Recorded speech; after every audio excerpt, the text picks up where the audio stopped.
그날 밤 아무도 그곳에 사람이 있을 거라 생각하지 않았습니다.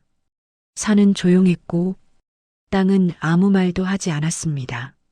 하지만 한 아이는 그 침묵 속에서 살아있는 숨을 들었습니다. 이 이야기는 용기에 대한 이야기가 아니라 외면하지 않은 한 선택에 대한 이야기입니다. 새벽 5시 폐채석장 주변은 아직 어둠에 잠겨 있었습니다.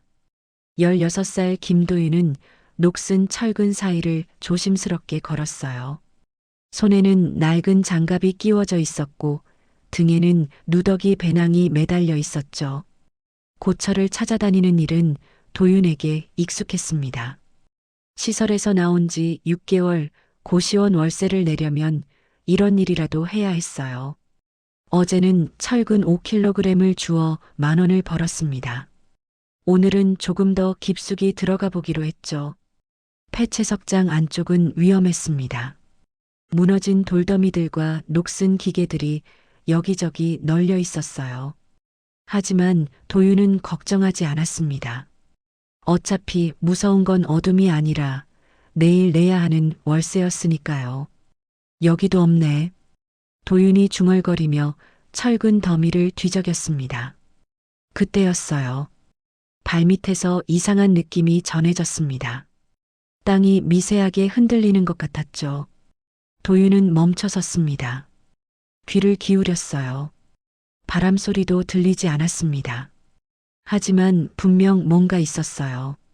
땅속 깊은 곳에서 올라오는 둔탁한 소리. 쿵, 쿵. 도윤의 심장이 빠르게 뛰기 시작했습니다. 그는 쪼그려 앉아 땅에 귀를 댔어요. 소리가 더 선명하게 들렸습니다. 누군가 땅을 두드리고 있었죠. 설마. 도윤은 일어서서 주변을 살폈습니다. 도망쳐야 할까요? 하지만 다리가 움직이지 않았어요. 만약 저 아래 사람이 있다면 죽어가고 있을지도 몰랐습니다. 도윤은 시설 친구들을 떠올렸습니다. 약값이 없어서 고통스러워하던 민호, 병원비가 없어서 결국 손을 쓰지 못했다는지 도윤은 그들을 도와주지 못했어요. 돈이 없었으니까요. 이번엔 다를까? 도윤은 이를 악물었습니다.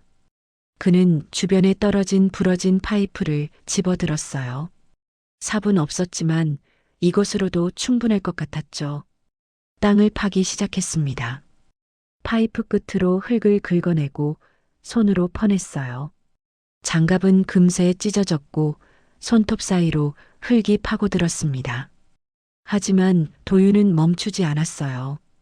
10분이 지났습니다. 20분이 지났어요. 도윤의 팔은 후들거렸지만 그는 계속 땅을 팠습니다. 그리고 마침내 무언가 단단한 것이 파이프 끝에 닿았어요. 뭐지? 도윤이 손으로 흙을 헤치자 검은 비닐이 드러났습니다. 그 아래로 무언가 움직이는 게 느껴졌어요. 도윤은 숨을 멈추고 비닐을 찢었습니다. 그 순간 희미한 숨소리가 들렸습니다. 그리고 어둠 속에서 작은 불빛이 반짝였어요. 손목시계였습니다. 사람이야. 도윤의 목소리가 떨렸습니다. 땅속에 사람이 묻혀 있었어요. 도윤은 재빨리 얼굴 주변의 흙을 치웠습니다. 40대 후반쯤 돼 보이는 남자였어요. 입 주변이 테이프로 막혀 있었죠. 도윤은 테이프를 조심스럽게 떼어냈습니다. 남자의 입에서 흙이 쏟아져 나왔어요. 도윤은 남자의 입안을 손가락으로 훑어 흙을 빼냈습니다. 토하는 듯한 소리가 들렸고 남자가 거칠게 숨을 몰아쉬었어요. 살아있어. 살아있어요. 도윤은 자신의 점퍼를 벗어 남자에게 덮어줬습니다. 체온을 유지해야 한다는 걸 어디서 들었던 기억이 났어요. 하지만 여기서 어떻게 해야 할까요?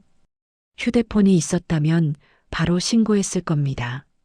하지만 도윤의 휴대폰은 3달 전에 요금이 끊겼어요. 지금 주머니엔 공중전화에 넣을 동전조차 없었죠. 휴게소, 미선 이모한테. 도윤은 일어섰습니다. 여기서 100m쯤 떨어진 곳에 작은 휴게소가 있었어요. 거기서 일하는 미선이라는 아줌마가 가끔 도윤에게 밥을 챙겨주곤 했죠. 도윤은 남자를 힐끗 보고는 달리기 시작했습니다. 숨이 턱까지 차올랐지만 멈출 수 없었어요. 발이 돌부리에 걸려 넘어지고 무릎에서 피가 났지만 계속 달렸습니다. 휴게소에 도착했을 때 도윤은 헐떡이고 있었습니다. 문을 벌컥 열고 들어가자 미선이 놀란 표정으로 돌아봤어요. 도윤아, 무슨 일이야? 이모, 전화, 119. 도윤은 제대로 말을 잇지 못했습니다.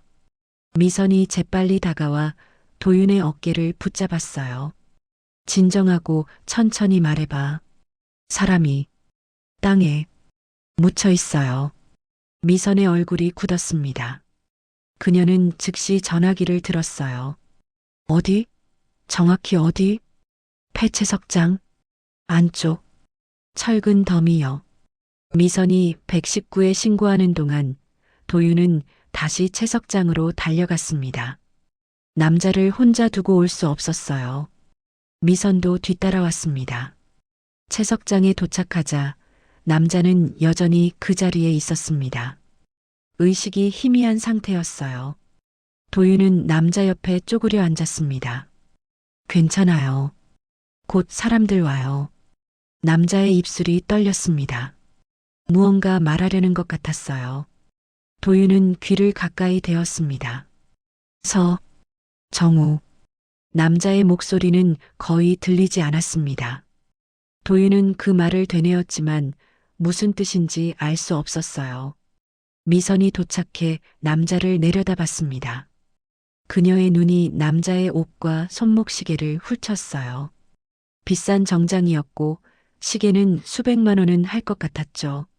이 사람, 보통 사람이 아닌데. 미선이 작게 중얼거렸지만 더 이상 말하지 않았습니다. 곧 사이렌 소리가 들렸어요. 구급차가 도착했고 구급대원들이 남자를 들것에 옮겼습니다. 도윤은 그 광경을 멍하니 바라보고 있었어요. 너 손 봐야겠다. 미선이 도윤의 손을 잡았습니다. 장갑이 찢어진 부분으로 피가 배어나오고 있었어요. 도윤은 그제야 손이 아프다는 걸 느꼈습니다. 구급차가 떠나고 경찰이 도착했습니다. 도윤은 간단히 진술했어요. 발견한 경위, 신고한 과정. 경찰은 도윤을 의심하는 눈초리로 봤지만 미선이 옆에서 증언해줬죠. 집으로 돌아가는 길, 도윤은 주머니에 무언가 딱딱한 게 있는 걸 느꼈습니다. 꺼내보니 작은 열쇠 하나였어요.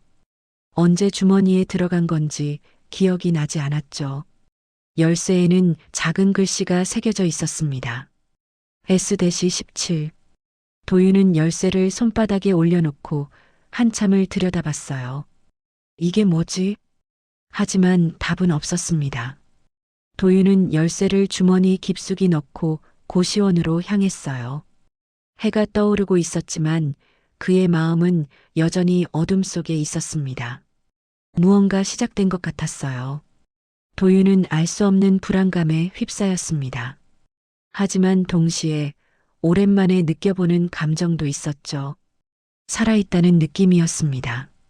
오전 10시 도윤은 병원 응급실 복도에 앉아 있었습니다. 구급차를 따라왔지만 이제 어떻게 해야 할지 몰랐어요. 응급실 문은 닫혀 있었고 안에서는 의사들이 바쁘게 움직이는 모습이 유리창 너머로 보였죠. 보호자 누구세요? 간호사가 복도로 나와 물었습니다. 도윤은 고개를 저었어요. 저는 그냥 발견한 사람이에요. 그럼 연락처라도 아세요? 신원 확인이 안 돼서 모르겠어요. 간호사는 난처한 표정을 지으며 다시 들어갔습니다. 도윤은 한숨을 쉬었어요. 자신이 왜 여기까지 따라온 건지 스스로도 이해할 수 없었죠. 일어서서 나가려는데 누군가 그의 어깨를 붙잡았습니다. 미선이었어요. 어디가? 집에. 이제 할 일도 없고 미선이 도윤의 팔을 잡아당겼습니다. 그녀의 눈빛은 단호했어요. 너 그런 눈으로 사람 버리면 평생 마음 썩는다. 무슨 말씀이세요? 넌 그 사람 살렸어. 끝까지 책임져. 도윤은 미선의 말에 아무 대꾸도 하지 못했습니다. 책임이라는 단어가 무겁게 가슴을 눌렀어요.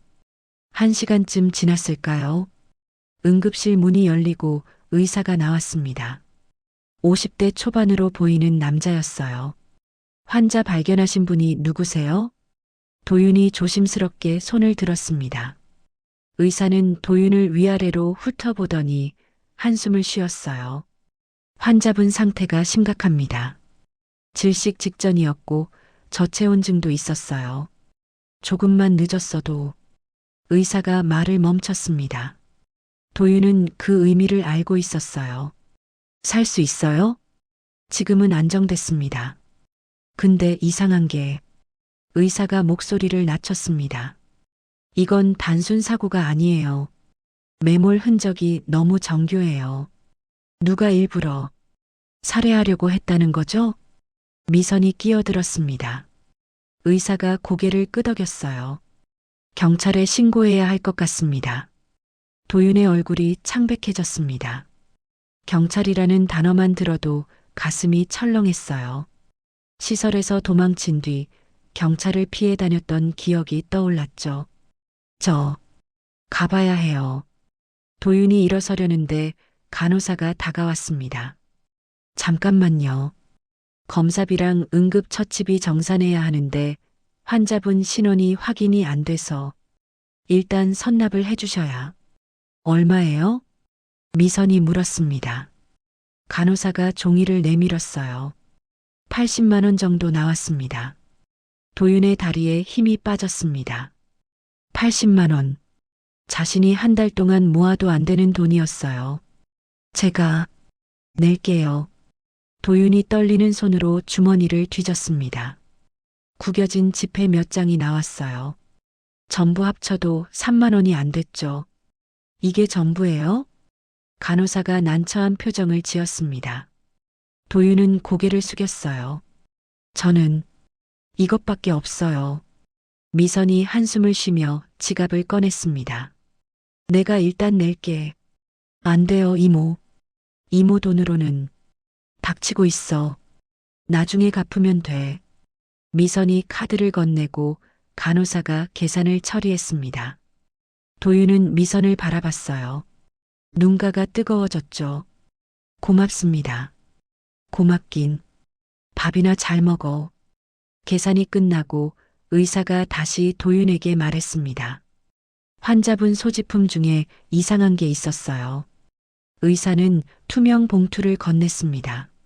안에는 흙 묻은 만년필과 명함 케이스가 들어 있었어요. 도윤이 명함 케이스를 열자 고급스러운 명함 한 장이 나왔습니다. 세진그룹 회장 강태경. 도윤의 눈이 커졌습니다. 세진그룹이라면 재계 순위 10위 안에 드는 대기업이었어요. 뉴스에서 본 적이 있었죠. 이 사람이 회장님이에요? 의사도 놀란 표정이었습니다. 그런 것 같네요. 이거 큰일인데. 그때 응급실 문이 열렸습니다. 경찰 2명이 들어왔어요. 앞서가는 사람은 40대 초반의 여자 형사였습니다. 환자 발견하신 분 계세요? 도윤이 손을 들려다 멈칫했습니다. 형사의 눈빛이 날카로웠어요. 저예요. 형사가 도윤 앞에 섰습니다. 그녀는 수첩을 꺼내며 물었어요. 이름이? 김도윤이요. 나이는? 16이요. 형사의 눈빛이 미세하게 변했습니다. 혼자 살아? 도윤은 대답하지 않았습니다.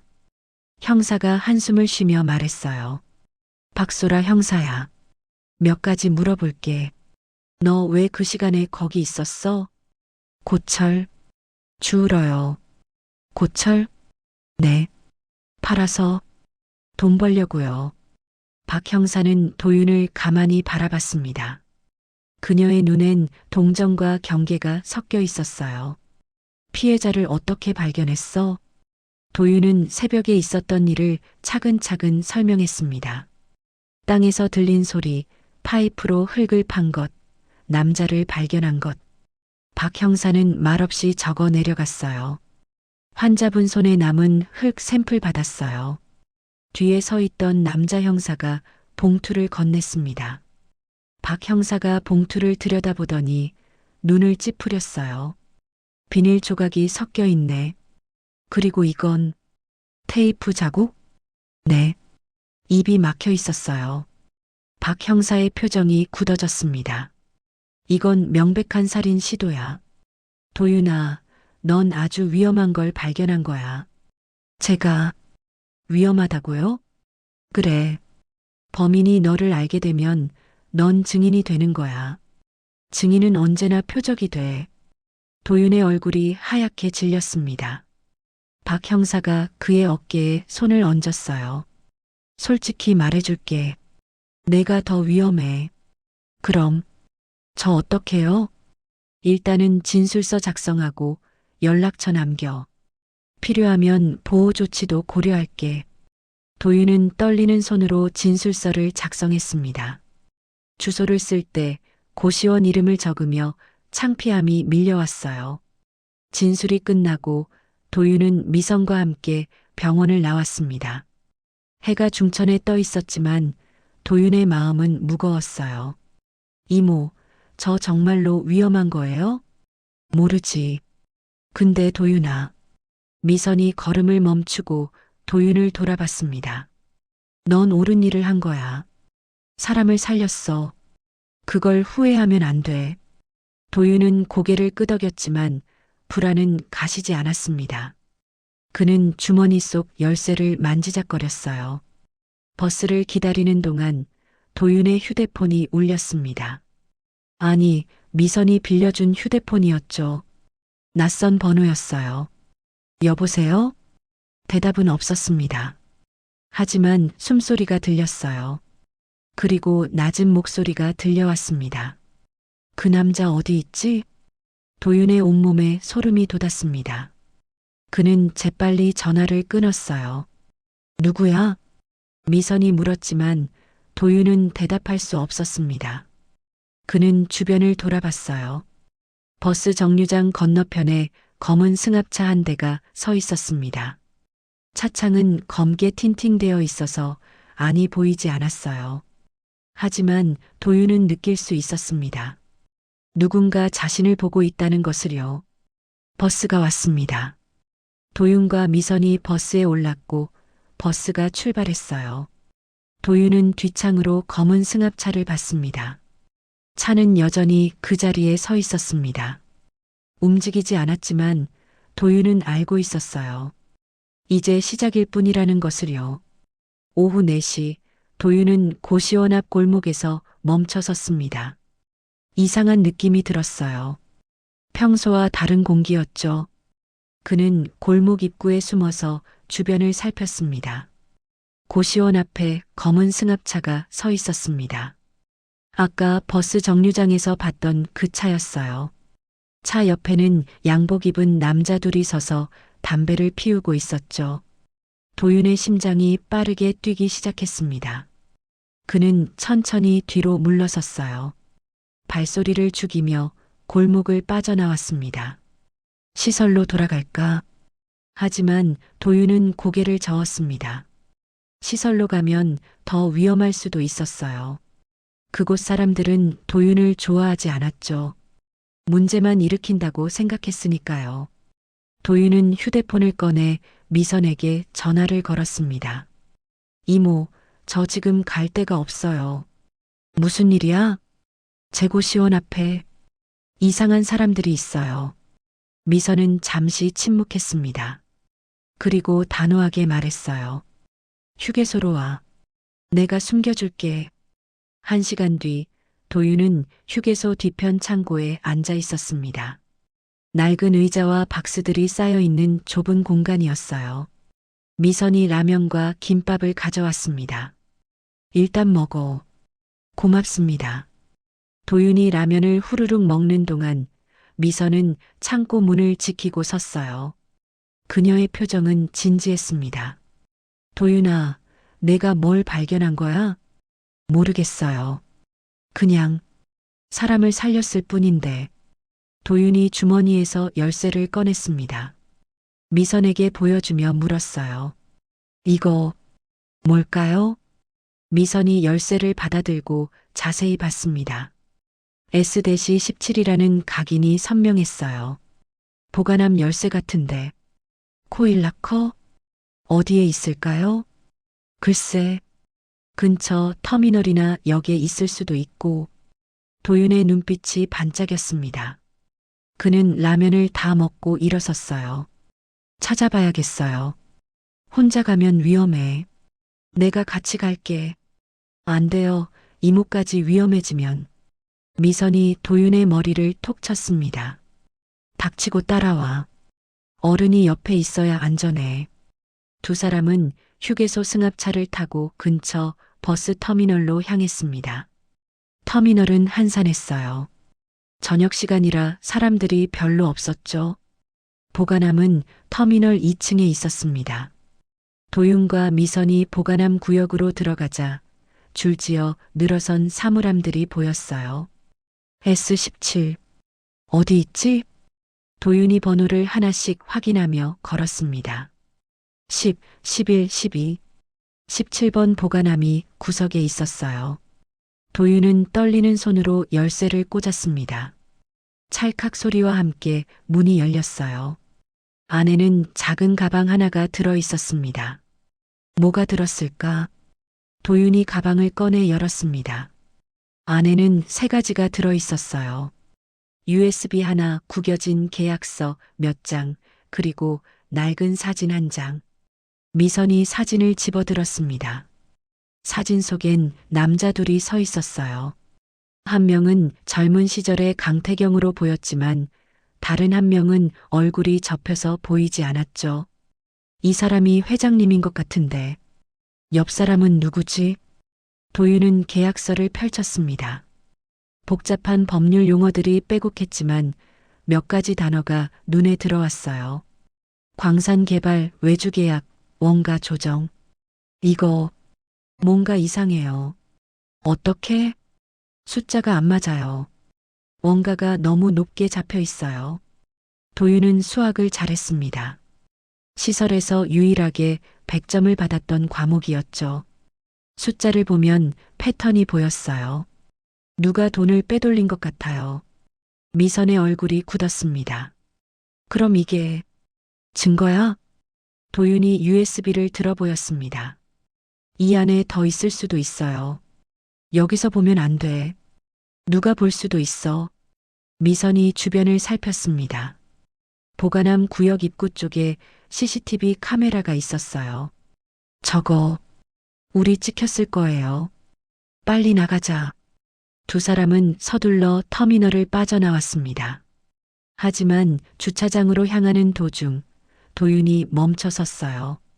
승합차 근처에 낯선 남자가 서 있었습니다. 50대 초반으로 보이는 남자는 휴대폰을 보고 있었어요. 하지만 그의 시선은 계속 주변을 훑고 있었죠. 이모, 저 사람. 봤어. 우회해서 가자. 두 사람은 터미널 뒷문으로 돌아갔습니다. 골목을 지나 큰 길로 나오려는데 뒤에서 발소리가 들렸어요. 저기요. 도윤과 미선이 돌아봤습니다. 아까 그 남자가 따라오고 있었어요. 그는 빠른 걸음으로 다가왔습니다. 잠깐만 얘기 좀. 도망쳐. 미선이 도윤의 손을 잡아 끌었습니다. 두 사람은 골목으로 뛰어들었어요. 뒤에서 남자의 발소리가 점점 가까워졌죠. 도윤은 숨이 턱까지 찼지만 멈출 수 없었습니다. 골목 끝에 작은 슈퍼가 보였어요. 미선이 슈퍼 안으로 뛰어들며 소리쳤습니다. 사장님, 신고 좀 해주세요. 슈퍼 주인이 놀라 밖을 봤습니다. 남자는 골목 입구에서 멈춰 섰어요. 잠시 망설이더니 그는 천천히 돌아섰습니다. 도윤과 미선은 한참을 슈퍼 안에 숨어 있었습니다. 숨소리가 거칠었고 손이 떨렸어요. 이제 어떡하죠? 도윤의 목소리는 떨리고 있었습니다. 미선이 그의 어깨를 꽉 잡았어요. 일단 경찰에 연락해야 해. 경찰이 믿어줄까요? 믿든 안 믿든 신고는 해야지. 미선이 휴대폰을 꺼내려는데 도윤이 그녀의 손을 막았습니다. 잠깐만요. 저 먼저 확인하고 싶은 게 있어요. 뭔데? USB요. 이 안에 뭐가 들었는지 봐야 경찰한테도 제대로 말할 수 있을 것 같아요.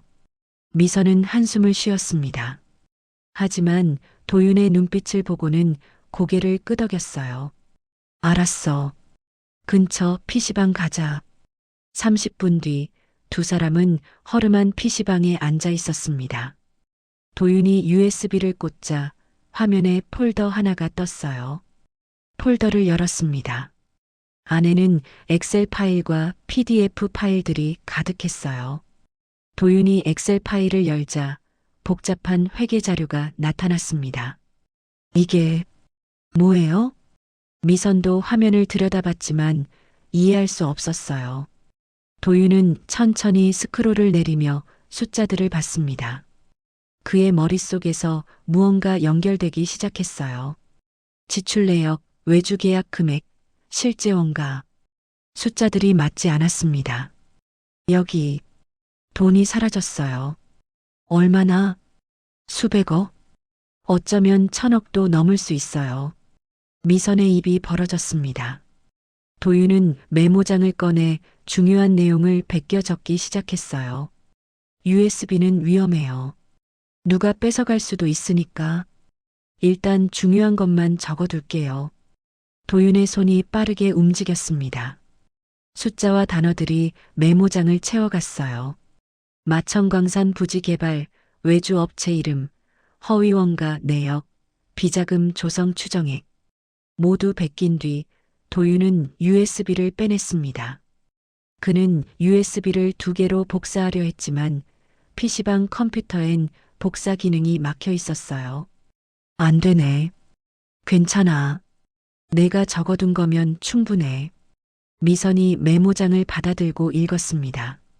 그녀의 표정이 점점 어두워졌어요. 도윤아, 이거 정말 큰일이야. 알아요. 도윤은 USB를 주머니 깊숙이 넣었습니다. 그리고 메모장을 미선에게 건넸어요.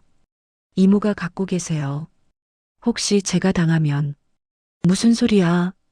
미선이 소리를 질렀습니다.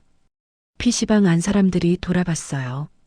미선은 목소리를 낮추며 도윤의 손을 잡았습니다. 넌 아무 일도 안 당해. 내가 지켜줄 거야. 도윤은 대답하지 않았습니다. 하지만 그의 눈엔 두려움이 가득했어요. 밖으로 나왔을 때 해가 지고 있었습니다. 도윤과 미선은 조심스럽게 주변을 살피며 걸었어요. 갑자기 도윤의 휴대폰이 울렸습니다. 문자였어요. USB 내놔. 아니면 내 친구부터. 도윤의 손에서 휴대폰이 떨어질 뻔했습니다. 미선이 문자를 보고는 얼굴이 창백해졌어요. 도윤아, 내 친구가 누구야? 시설에 민호가 있어요. 도윤의 목소리가 떨렸습니다. 민호는 도윤이 시설에서 유일하게 친하게 지냈던 친구였어요. 아픈 몸으로도 항상 웃던 아이였죠. 지금 당장 경찰에 가야 해. 미선이 단호하게 말했습니다. 도윤은 고개를 끄덕였어요. 하지만 그의 마음속엔 다른 생각도 들고 있었습니다. 과연 경찰이 자신을 믿어줄까? 시설 출신 소년의 말을, 재벌을 상대로 한 고발을 진지하게 받아들일까? 도윤은 주머니 속 USB를 만지작거렸습니다. 이 작은 물건이 자신의 목숨보다 더 무겁게 느껴졌어요. 같은 시각 병원 중환자실에서는 강태경이 눈을 떴습니다. 천장의 하얀 조명이 눈부셨어요. 그는 천천히 고개를 돌렸습니다. 옆에는 의료 장비들이 늘어서 있었고 링거가 팔에 꽂혀 있었죠. 회장님, 문이 열리며 누군가 들어왔습니다. 40대 중반의 남자였어요. 말끔한 정장 차림에 안경을 쓴 그는 세진그룹 비서실장 한민수였습니다. 물을. 태경의 목소리는 갈라져 있었습니다. 민수가 재빨리 물을 따라 태경의 입에 대어줬어요. 천천히 드세요. 의사 선생님 부르겠습니다. 잠시 뒤 김도연 의사가 들어와 태경의 상태를 확인했습니다. 혈압, 맥박, 산소 포화도 모든 게 안정적이었어요. 기적적입니다. 조금만 늦었어도 의사가 말을 멈췄습니다. 태경은 그 의미를 알고 있었어요. 죽을 뻔했다는 것을요. 의사가 나가고 민수가 태경 곁에 앉았습니다. 그는 조심스럽게 물었어요. 회장님, 무슨 일이 있으셨습니까? 태경은 천장을 바라보며 대답했습니다. 사고. 아니다. 네. 사고가 아니야. 누군가. 날. 태경의 목소리가 떨렸습니다. 민수의 얼굴이 굳었어요. 누가 그런 짓을. 모르겠어. 기억이. 희미해. 태경은 눈을 감았습니다. 그의 머릿속엔 단편적인 기억들만 떠올랐어요. 어두운 밤, 차 안에서 나누던 대화, 갑자기 들이닥친 사람들, 질식할 것 같은 공포. 언론에는 뭐라고 했나?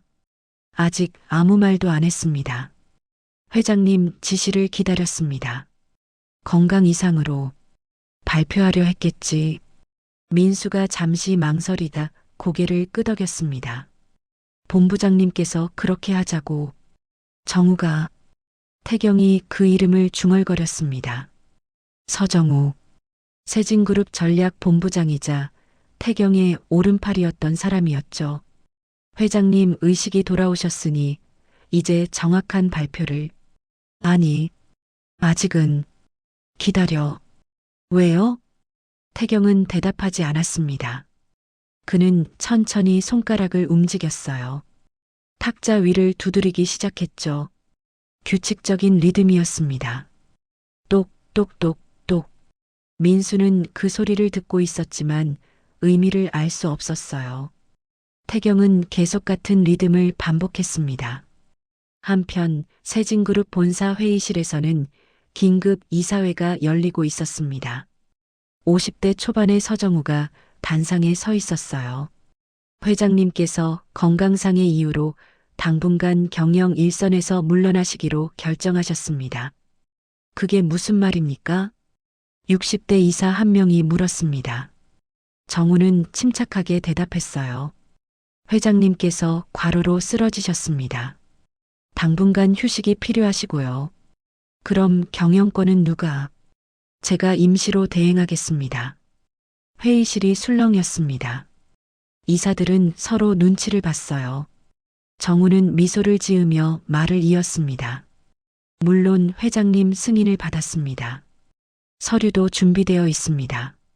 하지만 몇몇 이사들의 표정은 여전히 의심스러웠어요. 정우는 그들을 하나씩 바라보며 조용히 경고했죠. 회장님 건강을 위해서라도 이 사실은 외부에 알리지 않는 게 좋겠습니다. 회의가 끝나고 정우는 자신의 사무실로 돌아왔습니다. 그는 창밖을 바라보며 휴대폰을 꺼냈어요. 어떻게 됐나? 소년을 찾았습니다. 터미널에서 보관함을 열었습니다. 전화 너머로 남자의 목소리가 들렸습니다. 정우의 눈빛이 차갑게 변했어요. USB는 아직 확보 못했습니다. 놓쳤습니다. 무능한 놈들. 정우가 이를 갈았습니다. 그는 잠시 생각하다가 말했어요. 소년 신상 파악했나? 네. 시설 출신입니다. 김도윤, 16살. 가족은? 없습니다. 혼자입니다. 정우의 입가에 냉소가 번졌습니다. 그럼 더 쉽겠군. 계속 추적해. USB를 찾아내. 알겠습니다. 전화를 끄는 정우는 책상 서랍을 열었습니다. 안에는 두꺼운 파일이 들어 있었어요. 파일 표지에는 마천광산 개발 사업이라고 적혀 있었죠. 정우는 파일을 펼쳐보며 중얼거렸습니다. 회장님, 당신은 너무 많은 걸 알았어요. 그날 밤 박소라 형사는 사무실에 혼자 남아 있었습니다. 책상 위엔 강태경 사건 자료들이 펼쳐져 있었어요. 매몰살인 시도. 근데 왜 실패했지? 박 형사는 현장 사진들을 들여다봤습니다. 폐채석장, 파헤쳐진 흙, 비닐 조각들. 뭔가 석연치 않았어요. 계획적으로 보이는데 왜 굳이 저기에 묻었을까? 그녀는 지도를 펼쳤습니다. 폐채석장 위치를 확인하고 주변 지역을 살폈어요. 그리고 한 지점에서 멈췄습니다. 마천광산. 폐채석장과 마천광산이 인접해 있었습니다. 박 형사는 컴퓨터를 켜고 마천광산 관련 기사를 검색했어요. 세진그룹, 마천광산 부지 개발 계획 발표, 1,000억 원 규모 투자 예정. 기사는 3개월 전 것이었습니다. 박 형사의 눈이 날카로워졌어요. 혹시 그녀는 세진그룹의 외주 계약 내역을 조회하려 했습니다. 하지만 접근이 거부됐어요. 권한이 없었죠. 이상하네. 박 형사는 동료 형사에게 전화를 걸었습니다. 재훈아, 나 좀 도와줘. 세진그룹 외주 계약 내역 좀 볼 수 있어? 그건 경제팀 소관 아니야? 급해. 부탁이야. 1시간 뒤 재훈이 파일을 보내왔습니다.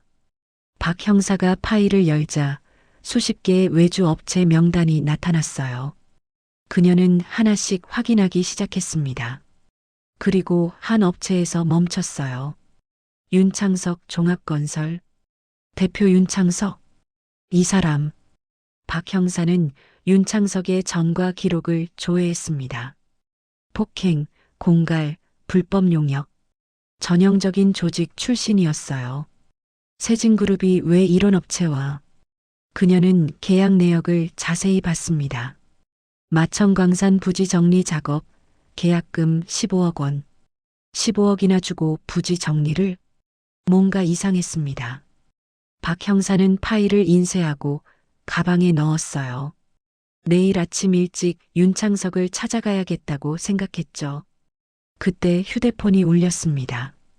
미선이었어요. 형사님, 도윤이가 협박 문자를 받았어요. 박 형사의 표정이 굳었습니다.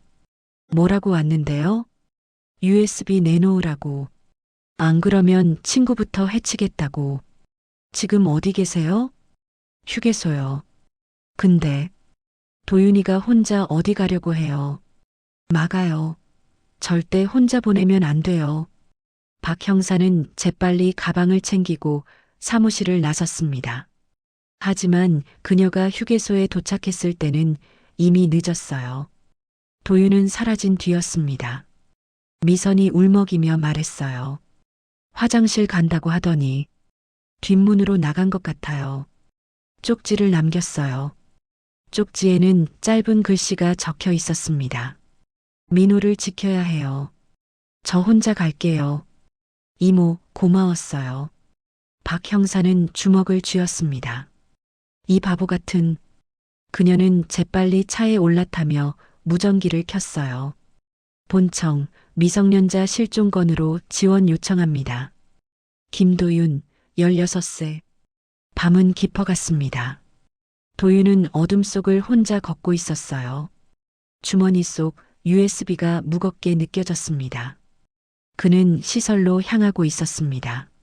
민호를 지키기 위해서요. 설령 자신이 위험해진다 해도 친구만은 지켜야 했어요. 미안해, 이모. 도윤은 작게 중얼거리며 어둠 속으로 사라졌습니다. 그의 뒷모습은 작고 외로워 보였죠. 하지만 도윤은 몰랐습니다. 이미 누군가 그를 따라오고 있다는 것을요. 밤 10시 도윤은 시설 담벼락 밖에 서 있었습니다. 익숙한 건물이었어요. 3년을 살았던 곳이었죠. 하지만 지금은 감옥처럼 느껴졌습니다. 담을 넘어 안으로 들어갔습니다. 도윤의 몸은 담 넘는 법을 기억하고 있었어요. 어릴 때부터 수없이 넘었던 담이었으니까요. 마당을 가로질러 건물 뒤편으로 향했습니다. 1층 끝방이 민호의 방이었어요. 창문을 두드렸습니다. 똑똑. 안에서 움직이는 소리가 들렸습니다. 창문이 열리고 민호의 얼굴이 나타났어요. 18살 민호는 여전히 마른 체격이었지만 예전보다 얼굴에 생기가 돌았죠. 도윤이? 나야. 민호가 놀란 표정으로 주변을 살폈습니다. 너 왜 여기 와? 원장님한테 들키면. 잠깐만. 내 괜찮아? 뭐가? 도윤은 민호를 위아래로 살폈습니다. 다친 곳은 없어 보였어요. 협박 문자가 거짓이었을까요? 누가 너한테 접근하지 않았어? 무슨 소리야? 민호는 영문을 모르겠다는 표정이었습니다. 도윤은 안도의 한숨을 쉬었어요. 아직은 안전한 모양이었습니다. 아무것도 아니야. 그냥 내가 걱정돼서. 너야말로 괜찮아? 얼굴이 왜 그래? 도윤은 자신의 얼굴을 만져봤습니다. 피곤이 잔뜩 묻어 있었겠죠. 괜찮아. 너 조심해. 며칠만. 밖에 나가지 마. 도윤아, 무슨 일 있어? 도윤은 대답하지 않았습니다. 그는 민호의 어깨를 톡 치고는 담을 넘어 나왔어요. 시설 밖 골목에 서서 도윤은 깊은 숨을 내쉬었습니다. 민호는 안전했어요. 그것만으로도 충분했죠. 어디 가는 거야? 갑자기 뒤에서 목소리가 들렸습니다. 도윤이 화들짝 놀라 돌아봤어요. 시설 원장이었습니다. 60대 초반의 원장은 도윤을 노려보고 있었어요. 도윤이 맞지? 내가 왜 여기? 그냥 친구 보러 왔어요. 담 넘어서 원장이 한 발 다가섰습니다. 도윤은 뒤로 물러섰어요. 탈출한 지 6개월. 연락 한 번 없다가 이제 와서 무슨 짓이야? 죄송해요. 그냥 가볼게요. 도윤이 돌아서려는데 원장이 그의 팔을 붙잡았습니다. 기다려. 내 얘기 들었어. 무슨 얘기요? 사람 구했다며? 재벌 회장을. 도윤의 얼굴이 굳었습니다. 원장이 어떻게 알았을까요? 누가 와서 물어보더라고. 내 얘기를. 누가요? 양복 입은 사람들. 내가 어디 사는지, 친구가 누군지. 도윤의 심장이 빠르게 뛰기 시작했습니다. 뭐라고 하셨어요? 원장이 담배에 불을 붙이며 말했어요. 아직 아무 말 안 했어. 근데 또 오면. 모르겠다. 왜요? 왜 말하려고 해요? 여긴 시설이야. 애들 지켜야 돼. 내 문제 때문에 여기 애들이 위험해지면 안 되잖아. 원장의 목소리는 단호했습니다. 도윤은 아무 말도 할 수 없었어요. 도윤아, 내가 뭘 한 건지 모르겠지만 괜히 나서지 마. 너 혼자 감당할 수 있는 일이 아니야. 원장이 돌아서며 말했습니다. 다음에 그 사람들 오면 난 말할 거야. 미안하지만. 도윤은 그 자리에 우두커니 서 있었습니다. 원장이 건물 안으로 사라지는 모습을 멍하니 바라봤어요. 나 혼자. 도윤은 작게 중얼거렸습니다. 맞는 말이었어요. 혼자였습니다. 항상 혼자였죠. 중학교 2학년 때 시설에서 처음 도망쳤습니다. 원장의 폭력을 견딜 수 없었어요. 거리에서 일주일을 떠돌다 경찰에게 붙잡혔죠. 다시 시설로 돌아왔고 더 혹독한 벌을 받았습니다. 그 뒤로 도윤은 참는 법을 배웠어요. 버티는 법을 배웠죠. 15살 때 중학교를 그만뒀습니다. 학교에서 따돌림을 당했어요. 시설 출신이라는 이유로요. 선생님들도 도윤을 귀찮아했죠. 16살이 되자마자 시설을 나왔습니다. 고시원을 얻고 고철을 주어 월세를 냈어요. 배고프면 편의점 삼각김밥으로 버텼고 아프면 그냥 참았죠. 그렇게 6개월을 살았습니다. 혼자서요. 도윤은 골목을 빠져나와 큰 길로 향했습니다. 어디로 가야 할까요? 미선 이모에게 돌아갈까요? 아니면 경찰에게 갈까요? 경찰이 날 믿어줄까? 도윤은 고개를 저었습니다. 시설 출신 소년의 말을, 재벌을 상대로 한 고발을 누가 믿어줄까요? 도윤은 가방에서 메모장을 꺼냈습니다. PC방에서 베껴 적은 내용들이었어요. 숫자, 거래 내역, 회사 이름들. 도윤은 숫자를 잘 봤습니다. 어릴 때부터 그랬어요. 숫자는 거짓말을 하지 않았으니까요. 사람들은 거짓말했습니다. 너를 보호해줄게. 걱정하지 마. 다 잘 될 거야. 하지만 숫자는 달랐어요. 숫자는 정확했고 명확했죠. 도윤이 메모장을 보며 숫자들을 다시 계산하기 시작했습니다. 지출 내역과 실제 원가의 차이, 외주 계약금에 부풀려진 금액들. 이 정도면 수사하기 충분해. 하지만 도윤 혼자서는 아무것도 할 수 없었습니다. 증거를 가졌어도 발표할 방법이 없었어요. 근처 24시 도서관에 들어갔습니다. 도윤은 컴퓨터 앞에 앉아 세진그룹을 검색했어요. 기사들이 쏟아졌습니다. 마천광산 개발 사업, 1,000억 원 투자, 지역 경제 활성화 기대. 도윤은 마천광산 위치를 확인했습니다. 지도를 보니 폐채석장과 바로 붙어 있었어요. 그래서 거기에 묻은 거구나. 도윤의 머릿속에서 퍼즐이 맞춰지기 시작했습니다. 누군가 마천광산 개발 사업에서 돈을 빼돌렸어요. 회장이 그걸 알아냈고 막으려 했죠. 그래서 회장을 제거하려 했던 겁니다. 도윤은 기업 공시 자료를 뒤졌습니다. 세진그룹의 재무제표, 투자 내역, 주주 구성, 복잡한 내용들이었지만 도윤은 천천히 읽어내려갔어요. 숫자들이 말하고 있었습니다. 여기에 거짓이 숨어 있다고요. 3시간을 도서관에서 보냈습니다.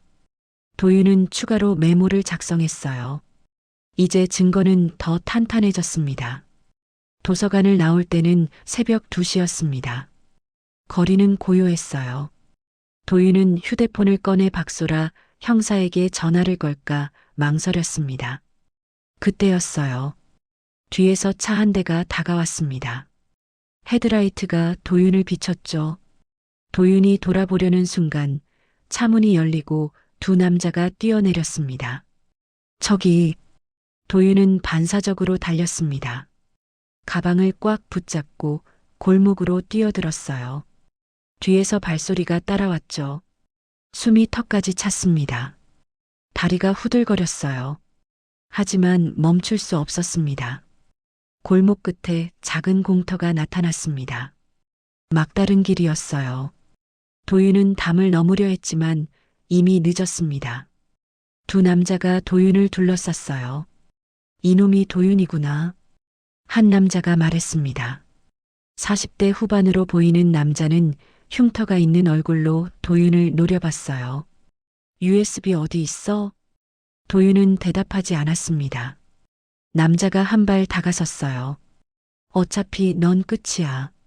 순순히 내놓으면 덜 아플 텐데. 그 순간 골목 입구에서 사이렌 소리가 들렸습니다. 경찰차였어요. 두 남자가 당황한 표정으로 서로를 봤습니다. 그들은 재빨리 도망쳤어요.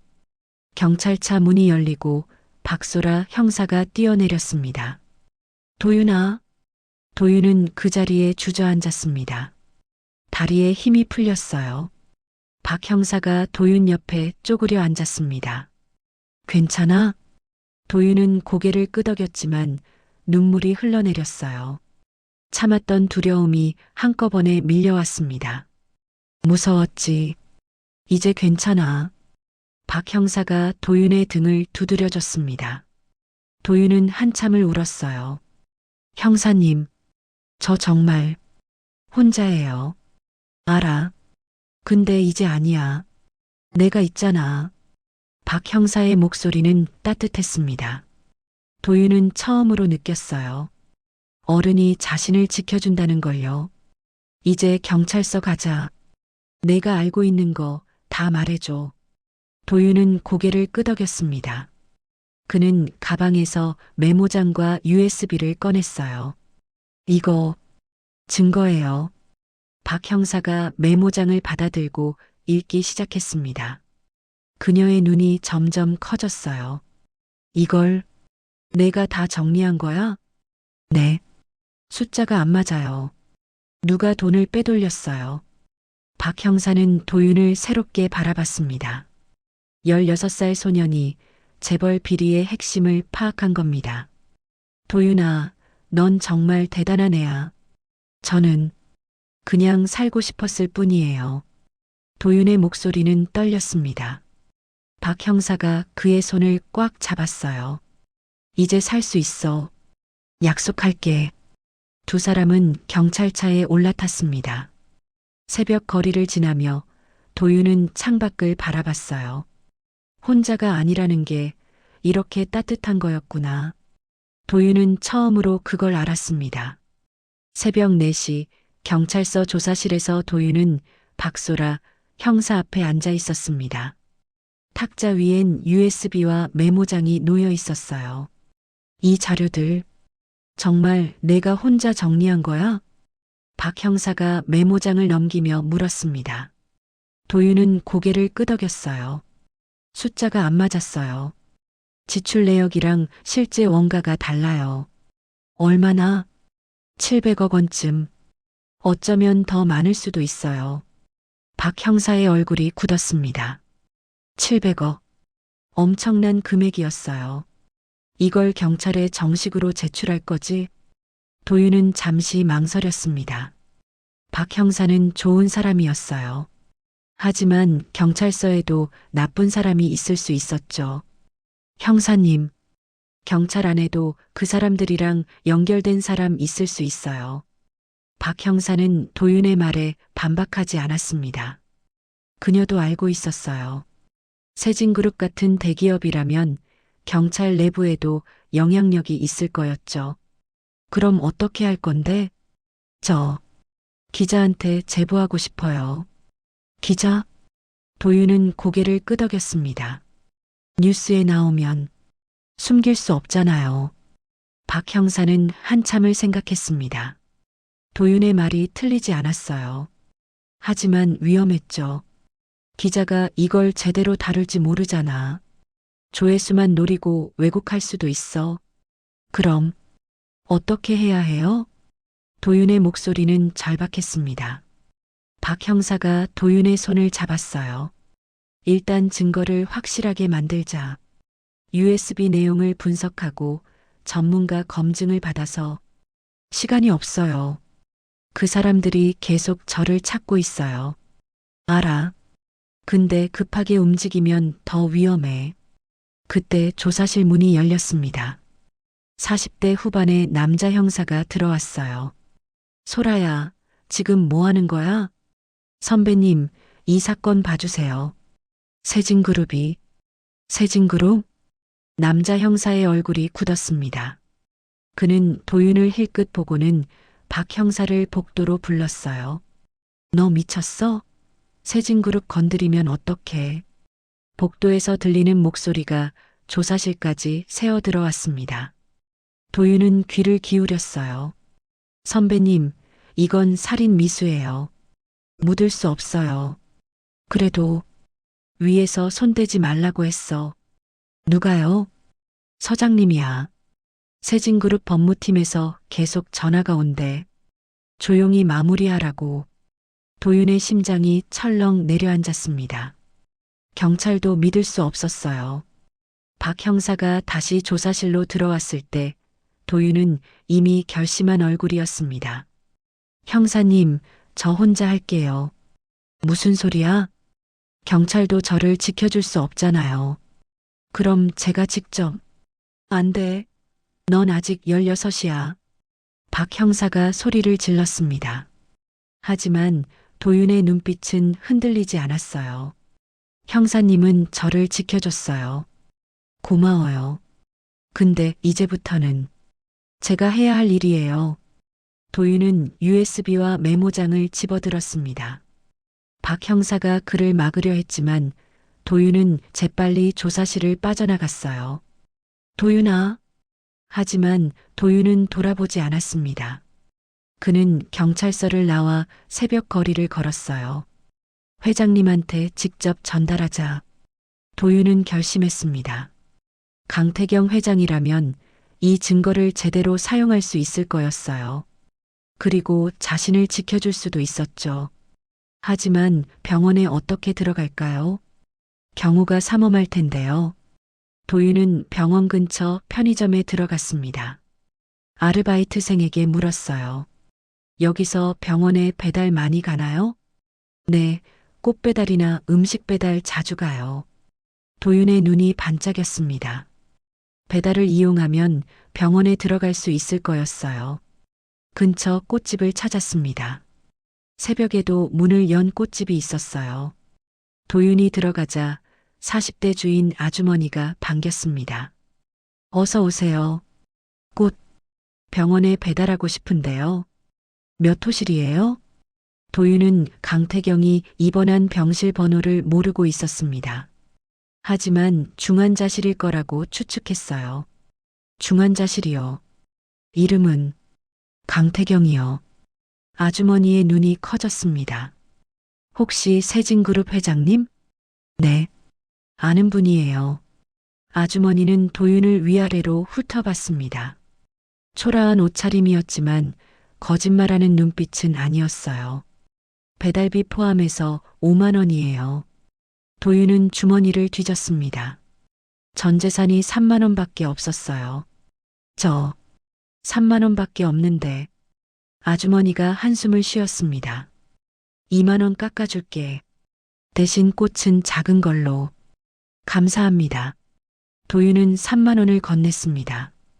아주머니가 작은 꽃다발을 만들어줬어요. 배달은 언제 가요? 아침 8시쯤. 같이 갈래? 도윤은 고개를 끄덕였습니다. 3시간을 기다렸어요. 꽃집 구석 의자에 앉아 눈을 붙였습니다. 8시가 되자 아주머니가 도윤을 깨웠습니다. 일어나. 가자. 병원에 도착했습니다. 중환자실은 3층이었어요. 엘리베이터를 타고 올라가는 동안 도윤의 심장이 빠르게 뛰었습니다. 3층 복도에 내리자 양복 입은 남자 둘이 보였습니다. 경호원이었어요. 도윤은 꽃다발 뒤에 얼굴을 숨겼습니다. 아주머니가 경호원에게 다가갔어요. 꽃 배달 왔어요. 누구 앞으로요? 강태경 회장님. 경호원이 꽃다발을 확인했습니다. 그리고 아주머니를 지나쳐 보냈어요. 하지만 도윤이 따라가려 하자 경호원이 손을 들어 막았습니다. 넌 누구야? 저 배달 도와주는. 신분증 보여줘. 도윤은 신분증이 없었습니다. 경호원이 의심스러운 눈빛으로 도윤을 봤어요. 이상한데. 나가. 잠깐만요. 저 회장님한테 드릴 게 있어요. 도윤이 가방에서 쪽지를 꺼냈습니다. 쪽지엔 짧은 글씨가 적혀 있었어요. S-17. 당신이 살아야 할 이유가 여기 있습니다. 경호원이 쪽지를 읽고는 무전기를 꺼냈습니다. 비서실장님, 이상한 애가 왔는데요. 회장님 관련해서 뭔가 알고 있는 것 같습니다. 잠시 뒤 한민수 비서실장이 복도로 나왔습니다. 그는 쪽지를 받아 읽고 도윤을 날카롭게 바라봤어요. 너 누구야? 김도윤이요. 회장님을 구한. 민수의 눈빛이 변했습니다. 내가 그 소년? 네. 회장님 만나게 해주세요. 드릴 게 있어요. 민수는 잠시 고민하더니 고개를 끄덕였습니다. 들어와. 도윤은 중환자실 안으로 들어갔습니다. 병실은 조용했어요. 강태경이 침대에 누워 있었습니다. 태경은 도윤을 보자마자 눈을 크게 떴어요. 내가. 회장님, 저 기억하세요? 태경은 천천히 고개를 끄덕였습니다. 도윤이 다가가 가방에서 USB를 꺼냈어요. 이거 회장님이 숨겨둔 거죠? 태경의 손이 미세하게 떨렸습니다. 어떻게? 열쇠 받았어요. S-17 보관함에서 찾았어요. 도윤이 메모장도 꺼내 보여줬습니다. 여기 증거가 있어요.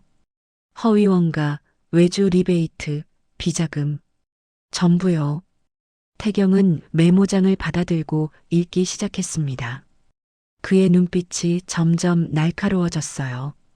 이걸 내가 정리했어? 네. 숫자가 안 맞았어요. 태경은 도윤을 가만히 바라봤습니다. 16살 소년이 수백억 원대 비리의 핵심을 파악한 겁니다. 넌 왜 이걸 지키냐? 도윤은 잠시 침묵했습니다. 그리고 조용히 대답했어요. 저는 아무도 없어서요. 무슨 뜻이야? 지켜줄 사람도 믿어줄 사람도 없었어요. 그래서 혼자 해야 했어요. 태경의 눈가가 붉어졌습니다. 도윤의 말 속에 담긴 외로움이 그에게 전해졌어요. 이제 있어. 태경이 떨리는 목소리로 말했습니다. 내가 지켜줄게. 도윤은 태경의 눈을 들여다봤습니다. 진심이었어요. 도윤은 처음으로 안심했습니다. 회장님, 이 증거로 뭐 하실 거예요? 싸울 거야. 제대로. 태경이 침대에서 일어나려 했습니다. 하지만 몸이 말을 듣지 않았어요. 아직 무리예요. 민수가 태경을 말렸습니다. 태경은 이를 악물며 다시 누웠어요. 정우를 막아야 해. 서정우요? 그래. 그 자식이 날 묻었어. 도윤의 눈이 커졌습니다. 서정우. 메모장에 적었던 바로 그 이름이었어요. 그때 병실 밖에서 소란이 들렸습니다. 누군가 경호원과 실랑이를 벌이고 있었어요. 제가 왜 못 들어갑니까? 문이 열리고 서정우가 들어왔습니다. 그는 병실 안도윤을 보고 멈춰 섰어요. 이 아이는 누구지? 태경이 침대에서 상체를 일으키며 말했습니다. 내 증인이야. 서정우의 얼굴이 굳었습니다. 도윤과 태경이 마주보며 서 있는 모습에서 그는 느꼈어요. 모든 게 끝났다는 것을요. 서정우는 병실 안을 둘러봤습니다. 강태경, 한민수, 그리고 낯선 소년. 공기가 차갑게 식어 있었어요. 회장님, 몸이 아직 안 좋으신데 이렇게 손님을 받으시면. 손님이 아니야. 태경이 정우를 똑바로 바라보며 말했습니다. 증인이라고 했잖아. 정우의 눈빛이 도윤에게 향했습니다. 차갑고 날카로웠어요. 도윤은 본능적으로 한 발 뒤로 물러섰습니다. 이 아이가 뭘 증언한다는 겁니까? 내가 한 일을. 정우의 얼굴이 굳었습니다. 하지만 곧 미소를 지으며 말했어요. 회장님, 지금 무슨 말씀을 하시는 겁니까? 저는 회장님을 위해 날 죽이려 했지. 태경의 목소리는 낮고 단호했습니다. 병실이 정적에 휩싸였어요. 증거라도 있으십니까? 정우가 침착하게 물었습니다. 태경은 도윤을 돌아봤어요. 도윤이 가방에서 USB를 꺼내 태경에게 건넸습니다. 이게 증거야. 정우의 얼굴이 창백해졌습니다. 그는 USB를 보며 말했어요. 그게 어디서 난 겁니까? 내가 찾던 거 아니야? 태경이 냉소를 띠며 말했습니다. 정우는 잠시 말을 잃었어요. 회장님, 지금은 휴식이 필요하십니다. 이 아이는 제가 밖으로. 손대지 마. 태경이 날카롭게 말했습니다. 민수가 정우와 도윤 사이에 섰어요. 본부장님 나가주시죠. 정우는 한참을 태경을 바라보다가 천천히 고개를 끄덕였습니다.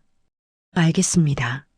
하지만 회장님, 정우가 문 앞에서 멈춰서서 말했어요. 그 아이를 지키시면 회장님이 잃을 게 더 많습니다. 문이 닫혔습니다. 도윤은 온몸이 떨리고 있었어요. 정우의 눈빛이 너무 무서웠습니다. 괜찮아. 태경이 도윤을 안심시키듯 말했습니다. 이제 내 차례는 끝났어. 내가 할게. 회장님, 정말 괜찮으세요? 아니, 전혀 괜찮지 않아. 태경이 솔직하게 대답했습니다. 근데 그래도 해야지. 안 그러면 또 누가 죽어? 태경은 민수를 불렀습니다. 법무팀 불러. 신뢰할 수 있는 변호사들만. 네, 회장님. 그리고 이사회 소집해. 긴급으로. 민수의 얼굴이 굳었습니다. 지금 몸 상태로는 괜찮아. 할 수 있어. 태경의 눈빛은 결연했습니다. 도윤은 그 모습을 보며 이 사람이 정말 싸울 준비가 되어 있다는 걸 느꼈어요. 같은 시각 세진그룹 본사에서는 서정우가 긴급회의를 소집하고 있었습니다. 회의실엔 법무팀장과 몇몇 임원들이 모여 있었어요. 소년을 찾았습니까? 정우가 물었습니다. 법무팀장이 고개를 저었어요. 병원에 들어간 뒤로 행방이 묘연합니다. 회장이 숨기고 있겠지. 정우가 이를 갈았습니다. 그는 창밖을 바라보며 말했어요. USB 내용이 새어나가면 끝이야. 언론 쪽은 차단하고 있습니다. 언론만 막으면 뭐해? 검찰이 문제지. 정우는 책상을 주먹으로 쳤습니다. 법무팀장이 조심스럽게 말했어요.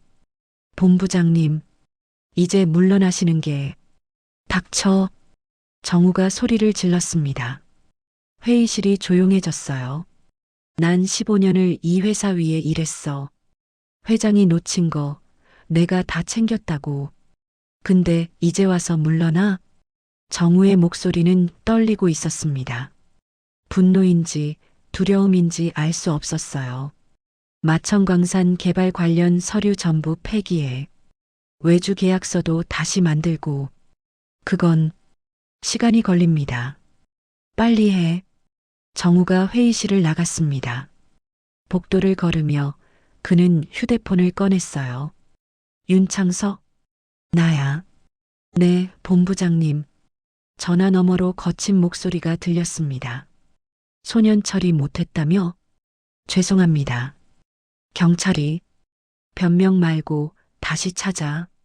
어떻게든. 알겠습니다. 정우는 전화를 끊고 한숨을 쉬었습니다. 그의 손이 떨리고 있었어요. 한편 박소라 형사는 윤창석의 행방을 추적하고 있었습니다. 그녀는 윤창석의 차량 블랙박스 기록을 확보했어요. 사무실에서 영상을 돌려보는 중 한 장면에서 멈췄습니다. 폐채석장 근처였어요. 윤창석의 차가 밤에 그곳에 멈춰 서 있었죠. 여기야. 박 형사는 재빨리 동료에게 연락했습니다. 재훈아, 폐채석장 압수수색 영장 발부받을 수 있어? 무슨 근거로? 차량 블랙박스. 범행 현장에 있었어. 알았어. 최대한 빨리 해볼게. 박 형사는 컴퓨터 화면을 들여다봤습니다. 영상 속에서 윤창석은 누군가와 통화하고 있었어요. 입모양을 읽어보니 본부장님이라는 단어가 보였죠. 서정우. 박 형사의 눈이 날카로워졌습니다. 이틀 뒤 압수수색 영장이 발부됐습니다. 박 형사와 수사팀은 폐채석장으로 향했어요. 현장은 황량했습니다. 녹슨 기계들과 돌무더기가 여기저기 널려 있었어요. 박 형사는 도윤이 강태경을 발견했다는 지점으로 갔습니다. 흙이 다시 덮여 있었습니다. 누군가 증거를 인멸하려 한 흔적이었어요. 여기 파봐. 수사팀이 삽으로 흙을 파내기 시작했습니다. 1시간쯤 파자 비닐 조각들이 나왔어요. 그리고 테이프, 밧줄 조각들, 증거물 확보. 박 형사가 외쳤습니다. 그녀는 비닐 조각을 비닐봉투에 담으며 미소 지었어요. 이제 끝났어, 서정우. 조금 더 파내자 땅속에서 또 다른 것이 나왔습니다. 낡은 가방이었어요. 가방 안에는 서류 몇 장이 들어 있었죠. 박 형사가 서류를 펼쳐보니 외주 계약서였습니다. 정우의 서명이 선명하게 남아 있었어요. 이것도 가져가. 증거를 수거하고 돌아오는 길, 박 형사는 도윤에게 전화를 걸었습니다. 도윤아, 증거 확보했어. 이제 수사 본격적으로 시작할 수 있어. 정말요? 도윤의 목소리는 떨리고 있었습니다. 그래. 넌 이제 안전해. 하지만 박 형사는 몰랐습니다. 정우가 마지막 수를 두려워하고 있다는 것을요. 그날 밤 세진그룹 이사회가 열렸습니다. 강태경이 휠체어를 타고 회의실에 들어왔어요. 이사들은 놀란 표정으로 태경을 바라봤습니다. 회장님, 몸이 괜찮으십니까? 괜찮지 않아. 근데 와야 했어. 태경이 회의 테이블 앞에 섰습니다. 민수가 프로젝터를 켰어요. 화면에 USB 내용이 떴습니다. 마천광산 개발 사업. 여러분도 아시죠? 이사들이 고개를 끄덕였습니다. 이 사업에서 700억 원이 사라졌습니다. 회의실이 술렁였어요. 태경은 화면을 넘기며 설명을 이어갔습니다. 허위원가, 외주 리베이트, 비자금 조성, 전부 계획적이었습니다. 누가 그런 짓을? 한 이사가 물었습니다. 태경은 서정우를 똑바로 바라봤어요. 서정우 본부장입니다. 정우가 자리에서 일어났습니다. 회장님, 이건 모함입니다. 증거가 있어. 태경이 USB를 들어 보였습니다. 정우의 얼굴이 하얗게 질렸어요. 그건 조작된 겁니다. 조작? 내 서명까지 다 있는데? 태경이 계약서 사본을 던졌습니다. 서류들이 테이블 위에 흩어졌어요. 그리고 태경이 말을 멈추고 심호흡했습니다. 넌 날 죽이려 했어. 회의실이 얼어붙었습니다. 이사들은 태경과 정우를 번갈아 봤어요. 회장님, 정신이 온전치 않으신 것 같습니다. 매몰 사고로 트라우마가. 닥쳐. 태경이 소리를 질렀습니다. 그의 목소리는 떨리고 있었지만 눈빛은 흔들리지 않았어요. 난 분명히 기억해. 내 목소리를. 내가 명령한 거. 정우는 대답하지 않았습니다. 그는 천천히 회의실 문 쪽으로 걸어갔어요. 어디가? 회장님이 저를 범죄자 취급하시니 변호사와 상의하겠습니다. 도망치지 마. 하지만 정우는 이미 문을 나갔습니다. 태경이 민수에게 소리쳤어요. 잡아. 민수가 뛰어나갔지만 정우는 이미 엘리베이터를 타고 내려가고 있었습니다. 로비로 내려온 정우는 재빨리 주차장으로 향했어요. 차에 올라타려는 순간 경찰차 여러 대가 주차장으로 들어왔습니다.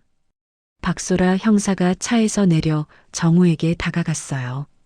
서정우 씨, 살인미수 및 특정경제범죄 가중처벌법 위반 혐의로 긴급 체포합니다. 정우는 멍하니 박 형사를 바라봤습니다. 그의 손에 수갑이 채워졌어요. 나는 회사를 위해. 회사요? 당신 배만 불린 거 아닙니까? 박 형사의 목소리는 차갑했습니다. 정우는 더 이상 변명하지 않았어요. 경찰차가 떠나고 세진그룹 본사는 술렁였습니다. 직원들은 창밖으로 정우가 연행되는 모습을 봤어요. 회의실로 돌아온 민수가 태경에게 말했습니다. 회장님, 체포됐습니다. 태경은 고개를 끄덕이고는 휠체어에 깊이 앉았습니다. 힘이 빠진 것 같았어요. 도윤이는 어디 있어? 안전한 곳에 있습니다. 데려와. 내가 감사 인사를 해야지. 민수가 전화를 걸었습니다. 1시간 뒤 도윤이 회의실로 왔어요. 태경은 도윤을 보자 미소를 지었습니다. 고마워. 도윤은 대답 대신 고개를 숙였습니다. 태경이 말을 이었어요. 내가 아니었으면 난 정말 죽었을 거야. 저는 그냥 살고 싶었을 뿐이에요. 태경은 도윤의 말을 듣고 가슴 한쪽이 먹먹해졌습니다. 이제 살 수 있어. 약속할게. 도윤의 눈가가 촉촉해졌습니다. 태경이 손을 내밀었어요. 도윤이 그 손을 잡았습니다. 두 사람의 손이 맞닿은 순간 창밖으로 해가 지고 있었어요. 긴 싸움이 끝나가고 있었습니다. 서정우가 체포된 지 사흘이 지났습니다. 도윤은 경찰의 증인 보호 조치로 작은 모텔에 머물고 있었어요. 창밖 풍경이 익숙하지 않았습니다. 하지만 안전했죠. 밤이 되어도 도윤은 잠들 수 없었습니다.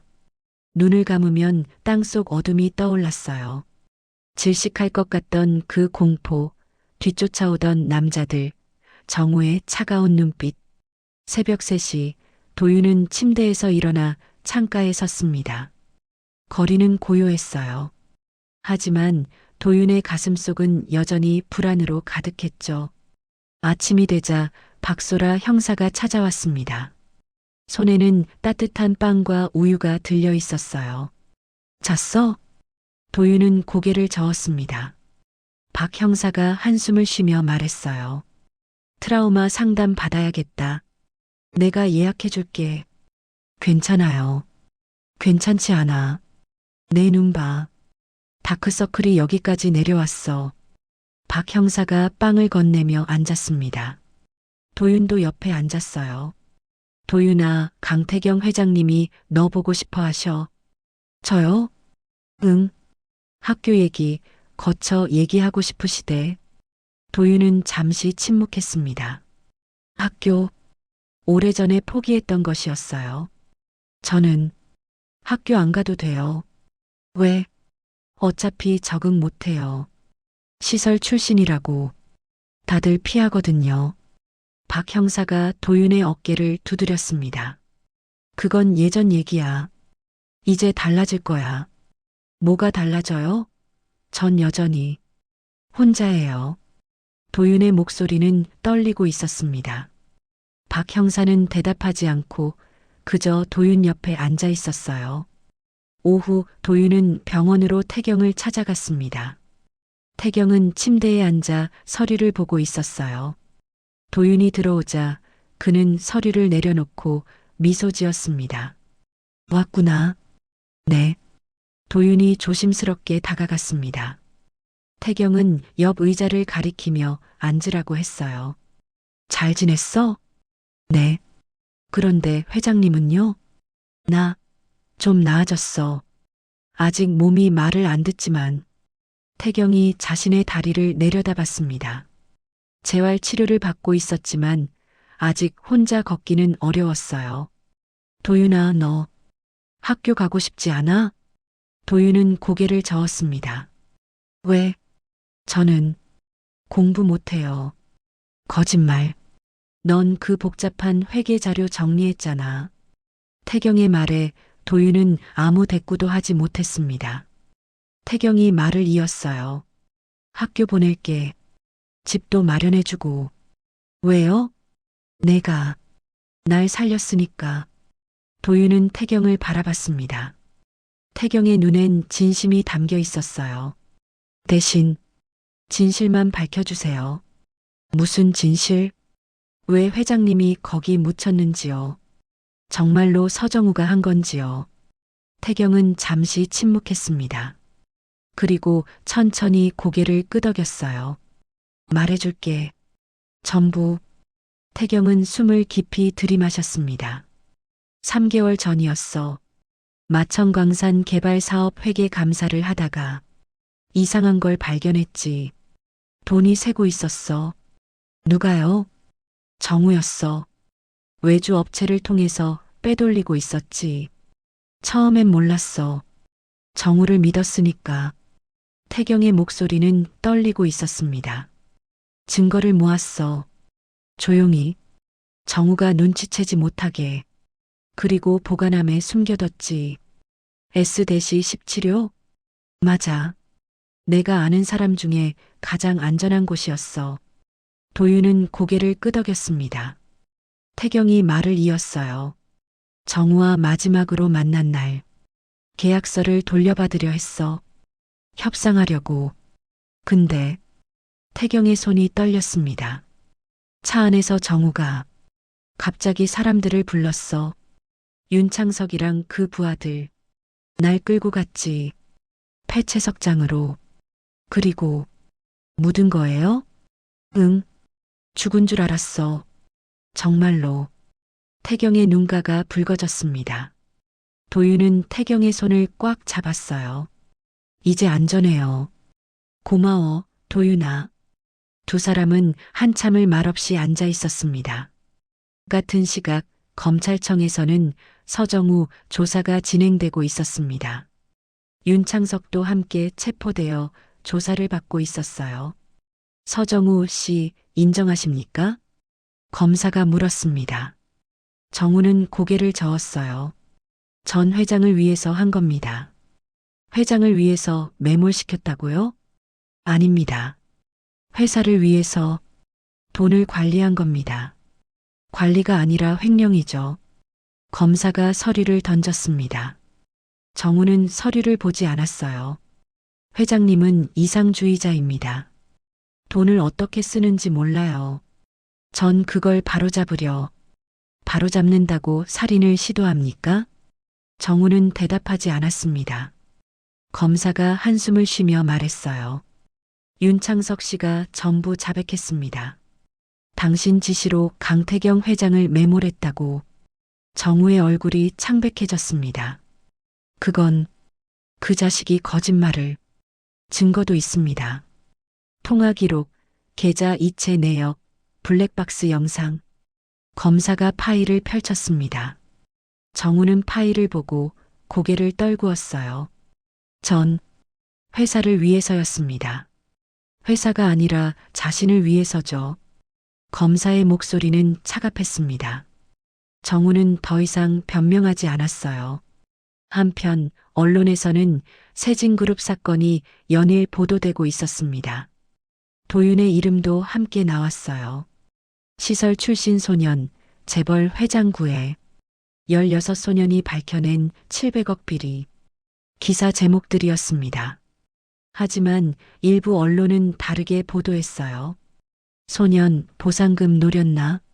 시설 출신의 계산된 구조. 자극적인 제목들이 포털 사이트를 도배했습니다. 도윤은 모텔에서 그 기사들을 봤어요. 손이 떨렸습니다. 댓글들도 읽었어요. 돈 노린 거 맞네. 재벌이랑 짜고 치는 거 아냐? 시설 애들 원래 그래. 도윤은 휴대폰을 내려놓았습니다. 눈물이 흘러내렸어요. 미선이 옆에 앉아 도윤의 등을 두드렸습니다. 사람들이 뭐라 해도 내가 본 건 변하지 않는다. 하지만 너무 아파요. 알아. 근데 도윤아, 진실은 결국 드러나. 미선이 도윤의 눈물을 닦아줬습니다.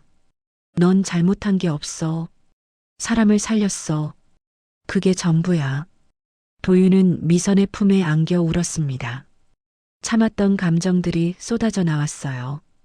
다음 날 태경이 기자회견을 열었습니다. 휠체어를 타고 단상에 오른 태경은 수십 개의 카메라 앞에 섰어요. 저는 죽을 뻔했습니다. 태경의 목소리는 떨리고 있었습니다. 제 회사 사람이, 제가 믿었던 사람이 절 죽이려 했습니다. 기자들이 카메라 셔터를 눌렀습니다. 플래시가 터졌어요.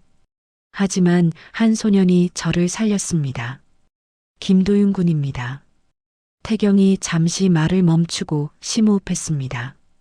일부 언론에서 그 아이를 비난하고 있습니다. 돈을 노렸다고, 계산적이라고. 태경의 목소리가 높아졌습니다. 하지만 그건 거짓말입니다. 그 아이는 자신의 전 재산 3만 원을 제 치료비로 냈습니다. 아무도 모르게요. 기자들이 술렁였습니다. 태경이 말을 이었어요. 그 아이는 혼자였습니다. 의지할 사람도 도와줄 사람도 없었어요. 근데도 사람을 살렸습니다. 태경의 눈가가 붉어졌습니다. 저는 그 아이에게 비쳤습니다. 평생 갚을 수 없는 빚을요. 회견장이 조용해졌습니다. 태경이 마지막 말을 했어요. 김도윤 군을 비난하는 사람들께 말씀드립니다. 여러분은 그 아이가 겪은 일의 절반도 겪어본 적 없으실 겁니다. 회견이 끝났습니다. 태경은 휠체어를 타고 퇴장했어요. 한민수가 휠체어를 밀며 물었습니다. 회장님, 괜찮으세요? 아니, 전혀 괜찮지 않아. 태경이 고개를 떨구며 말했습니다. 그 아이한테 너무 미안해. 모텔에서 회견 영상을 본 도윤은 화면 속 태경을 바라봤습니다. 눈물이 멈추지 않았어요. 고마워요, 회장님. 도윤은 작게 중얼거렸습니다. 그날 밤 도윤은 오랜만에 깊이 잠들 수 있었어요. 악몽 없이요. 태경의 기자회견 이후 여론이 바뀌기 시작했습니다. 도윤을 비난하던 기사들이 사라지고 대신 응원의 목소리가 높아졌어요. 하지만 서정우 측은 마지막 발악을 준비하고 있었습니다.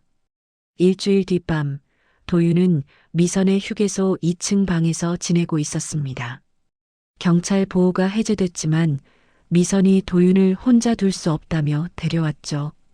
밤 10시 도윤은 책상에서 중학교 검정고시 책을 펼치고 있었습니다. 태경이 학교를 보내준다고 했지만 도윤은 먼저 검정고시부터 붙고 싶었어요. 그때 아래층에서 미선의 비명소리가 들렸습니다. 도윤아, 도망쳐. 도윤이 화들짝 놀라 일어섰습니다. 계단을 뛰어내려가려는데 방문이 벌컥 열렸어요. 검은 옷을 입은 남자 둘이 들어왔습니다. 가만히 있어. 한 남자가 도윤의 팔을 붙잡았습니다. 도윤이 버둥거렸지만 힘으로는 당할 수 없었어요. 나요. 조용히 해. 안 다치게 해줄게. 남자들이 도윤을 끌고 계단을 내려갔습니다. 휴게소 아래층에는 미선이 의자에 묶여 있었어요. 입에 테이프가 붙어 있었죠. 이모. 도윤이 소리쳤지만 남자가 도윤의 입을 막았습니다. 밖에는 검은 승합차가 기다리고 있었어요. 차에 태워진 도윤은 뒷좌석에 앉았습니다. 양옆에 남자들이 앉아 도윤을 감시했어요. 차가 출발했습니다. 어디 가는 거예요? 도윤의 목소리는 떨리고 있었습니다. 앞좌석의 남자가 뒤를 돌아보며 말했어요. 조용히 있으면 안 다쳐. 차는 산길로 접어들었습니다. 도윤은 창밖을 봤어요. 어둠뿐이었죠. 점점 더 깊은 곳으로 가고 있었습니다. 또 땅속에 묻히는 건가? 도윤의 온몸이 떨렸습니다. 공포가 밀려왔어요. 숨을 제대로 쉴 수 없었습니다. 제발, 제발이요. 도윤이 울먹이며 말했습니다. 하지만 남자들은 대답하지 않았어요. 같은 시각 미선이 간신히 의자에서 빠져나왔습니다. 그녀는 재빨리 휴대폰을 집어들고 박소라 형사에게 전화했어요. 형사님, 도윤이가 납치됐어요. 뭐라고요? 검은 승합차. 산 쪽으로 갔어요. 박 형사는 즉시 출동했습니다. 순찰차들에게도 연락이 갔어요. 지리산 방면 도로가 봉쇄되기 시작했습니다. 승합차는 폐채석장 근처에 멈춰 섰습니다. 도윤이 끌려 내려졌어요. 익숙한 곳이었습니다. 태경을 발견했던 바로 그곳이었죠. 여기서 뭐 하려고요? 도윤이 떨리는 목소리로 물었습니다. 남자들은 대답 대신 도윤을 빈 창고 쪽으로 끌고 갔어요. 창고 안에는 한 남자가 서 있었습니다. 50대 후반으로 보이는 남자는 비싼 양복을 입고 있었어요. 이 아이가 김도윤이군. 남자가 도윤을 내려다보며 말했습니다. 도윤은 그 남자를 본 적이 없었어요. 누구세요? 서정우 변호사야. 내 의뢰인을 공경에 빠뜨린 아이를 보러 왔지. 변호사는 차가운 미소를 지으며 도윤 앞에 섰습니다. 넌 입을 너무 많이 놀렸어. 전 진실만 말했어요. 진실? 누구의 진실? 변호사가 비웃었습니다. 너 같은 시설 출신 아이가 하는 말을 누가 믿겠어? 증거를 조작했을 수도 있지. 도윤의 주먹이 떨렸습니다. 저는 조작 안 했어요. 증명할 수 있어? 변호사가 도윤에게 다가왔습니다. 도윤은 뒤로 물러섰지만 뒤에 남자가 막고 있었어요. 오늘 밤 넌 여기서 사라질 거야. 그럼 증인도 없고 증거도 흔들리겠지. 안 돼요. 도윤의 목소리가 떨렸습니다. 변호사가 손짓하자 남자들이 도윤을 붙잡았어요. 그때였습니다. 창고 밖에서 사이렌 소리가 들렸어요. 경찰차 여러 대가 채석장으로 들어오고 있었습니다. 이런, 변호사가 당황한 표정을 지었습니다. 남자들이 도윤을 놓고 도망치려 했어요. 거기서 박소라 형사가 권총을 들고 창고 안으로 들어왔습니다. 뒤따라 경찰관들이 쏟아져 들어왔어요. 전부 손들어. 남자들이 손을 들었습니다. 변호사도 마찬가지였어요. 박 형사가 도윤에게 달려갔습니다. 괜찮아? 도윤은 대답 대신 박 형사에게 안겼습니다. 온몸이 떨리고 있었어요. 무서웠지. 이제 괜찮아. 박 형사가 도윤의 등을 두드렸습니다. 도윤은 한참을 울었어요. 참았던 공포가 한꺼번에 쏟아져 나왔습니다. 또 혼자가 되는 줄 알았어요. 아니야. 넌 혼자가 아니야. 박 형사의 목소리는 따뜻했습니다. 도윤은 처음으로 느꼈어요. 자신을 지켜주는 사람이 있다는 것을요. 변호사와 남자들은 모두 체포됐습니다. 납치, 감금, 증인 협박, 죄목이 추가됐어요. 다음 날 병원에서 태경은 뉴스를 보고 있었습니다. 도윤 납치 사건이 보도되고 있었어요. 또 그 아이가 위험했어.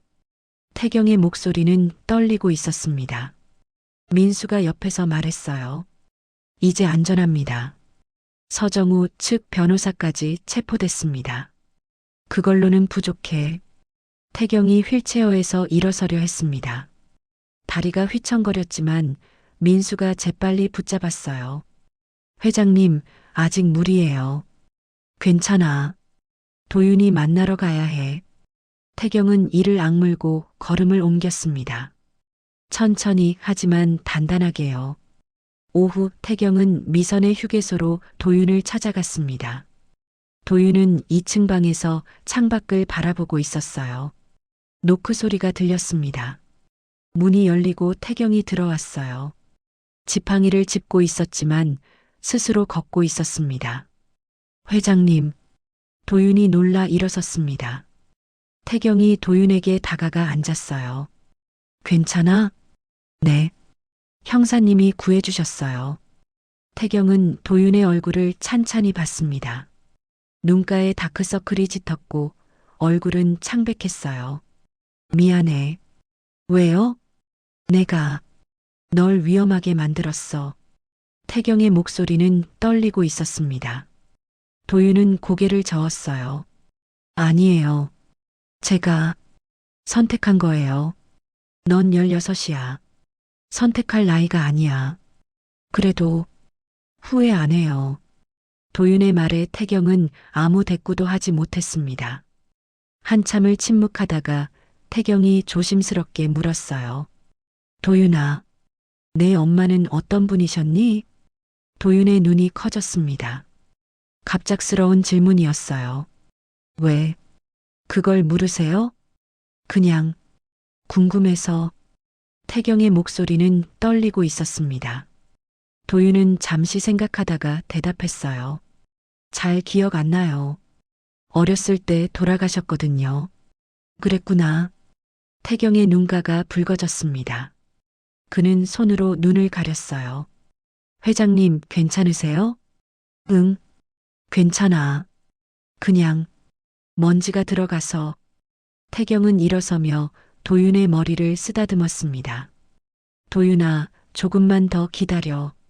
모든 게 정리되면 내가 할 얘기가 있어. 무슨 얘기요? 태경은 대답하지 않고 방을 나갔습니다. 복도에서 그는 벽에 기대어 섰어요. 숨이 가빠졌습니다. 아직은 아니야. 조금만 더. 태경은 주먹을 쥐며 자신에게 말했습니다. 진실을 말할 용기가 아직 없었어요. 그날 밤 검찰에서는 서정우에 대한 최종 조사가 진행되고 있었습니다.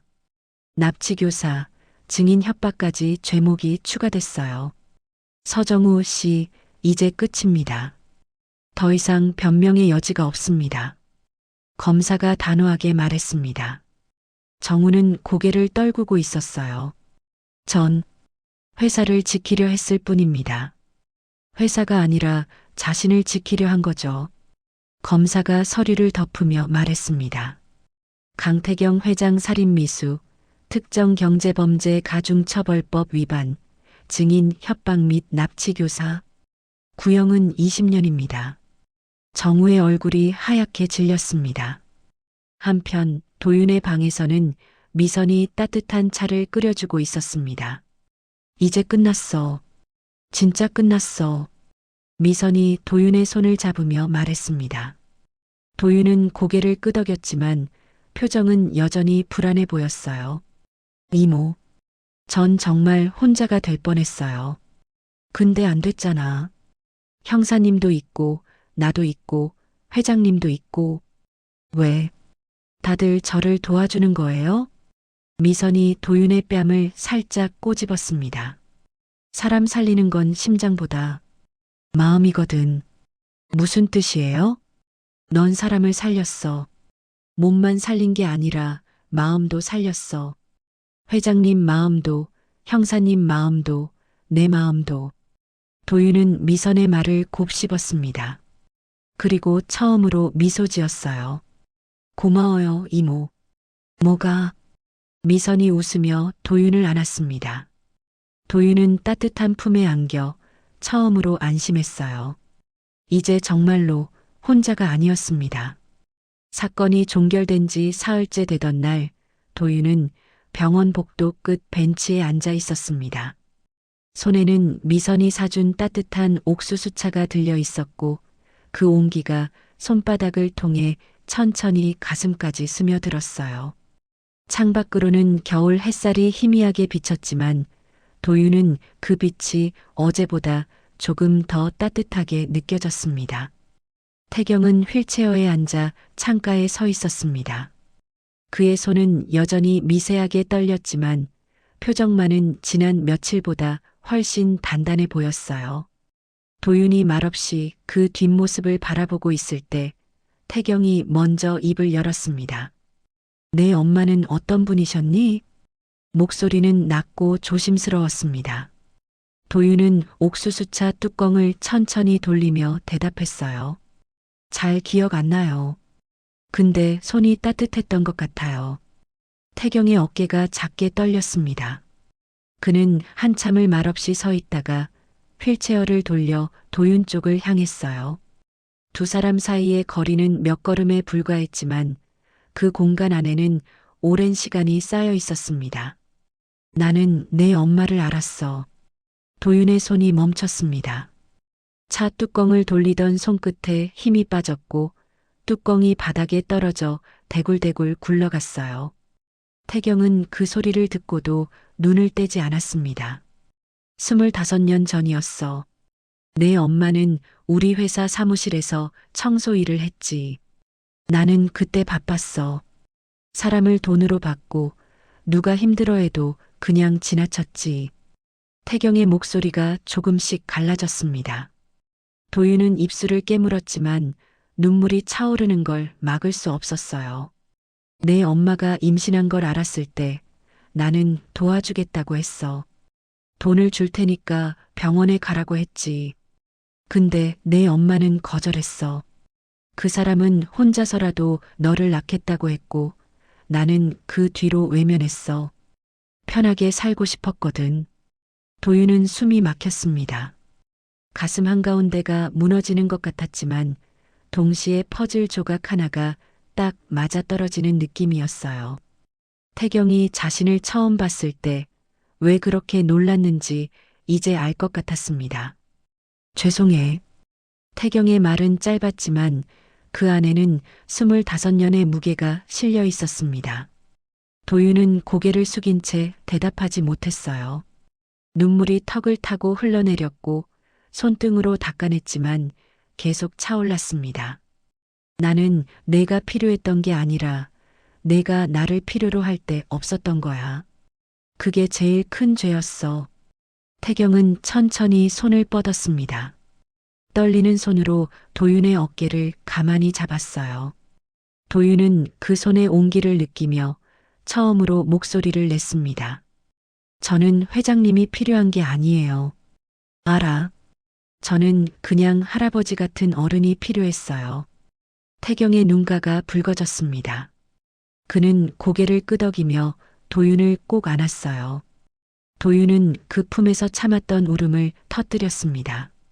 몇 년 동안 혼자 삼켜왔던 외로움이, 두려움이, 모든 게 한꺼번에 흘러나왔어요. 복도 끝에서 이 장면을 지켜보던 미선은 조용히 고개를 돌렸습니다. 손등으로 눈가를 닦으며 중얼거렸어요. 사람 살리는 건 심장보다 마음이더라. 며칠 뒤 태경은 기자회견장에 섰습니다. 카메라 플래시가 터지는 가운데 그는 준비된 원고를 접어주머니에 넣었어요. 그리고 천천히 입을 열었습니다. 저는 이 아이를 영웅으로 만들고 싶지 않습니다. 기자들이 웅성거렸지만 태경은 목소리를 높이지 않았습니다. 다만 이 아이 같은 아이들이 덜 외롭게 살 수 있도록 하겠습니다. 돈이 아니라 관심으로, 시설이 아니라 사람으로 말입니다. 도윤은 회견장 구석에 서서 그 말을 듣고 있었습니다. 박 형사가 옆에서 조용히 말을 건넸어요. 내가 증거를 지킨 게 너를 지킨 거야. 도윤은 고개를 끄덕였습니다. 이제 그 말이 무슨 뜻인지 알 것 같았어요. 사흘 뒤 도윤은 시설 친구들과 함께 작은 식당에 앉아 있었습니다. 태경이 건네준 돈이 아니라 자신이 처음으로 선택한 돈으로 친구들에게 밥을 샀어요. 김이 모락모락 피어오르는 김치찌개 앞에서 도윤은 숟가락을 들며 말했습니다. 같이 먹자. 친구들은 어색하게 웃으며 숟가락을 들었습니다. 도윤은 그 모습을 보며 자신이 이제 혼자가 아니라는 걸 느꼈어요. 그날 저녁 도윤은 작은 노트를 펼쳤습니다. 태경이 준 게 아니라 미선이 내 이야기를 기록해 두라며 건넨 노트였어요. 도윤은 펜을 들고 첫 장에 자기 이름을 또박또박 썼습니다. 김도윤. 이름을 쓰는 동안 도윤의 손은 떨리지 않았습니다. 그는 이름 밑에 짧은 문장을 하나 더 적었어요. 나는 살아남았다. 그리고 이제 살아갈 것이다. 창밖으로는 첫눈이 내리기 시작했습니다. 하얀 눈송이가 천천히 땅에 쌓였고 도윤은 그 풍경을 조용히 바라봤어요. 세상은 여전히 차갑고 험했지만 이제 도윤에게는 이름을 불러주는 사람들이 있었습니다. 그리고 그것만으로도 충분했습니다. 사람들은 말합니다. 세상은 약한 사람을 그냥 두지 않는다고. 하지만 그날 약하다고 여겨졌던 아이가 가장 강한 선택을 했습니다. 돈도 권력도 이름도 없었지만 그 아이에게는 사람을 버리지 않는 마음이 있었습니다.